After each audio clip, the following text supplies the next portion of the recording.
Ko'pchilik o'ylaydi 10 kilovatlik batareya полный ta'minlik bo'ladi. Lekin bu hamma holatda to'g'ri emas.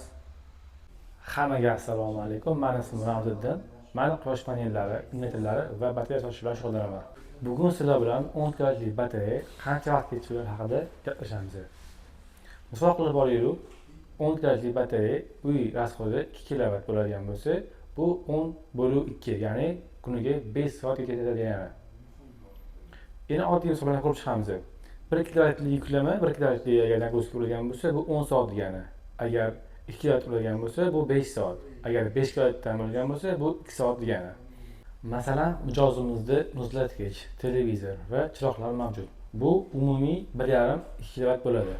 Bu degani sizga 5-7 soatga bemalol berishini ta'minlaydi.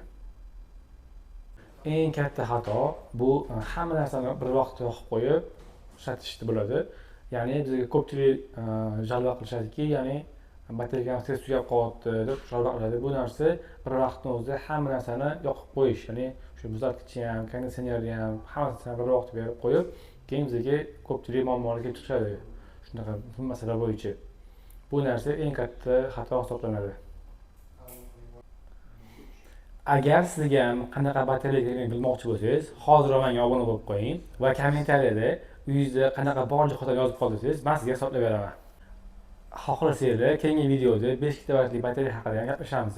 Buning uchun iloji boricha ko'proq kommentariy yozib va do'stingizga borib qo'yishni unutmanglar.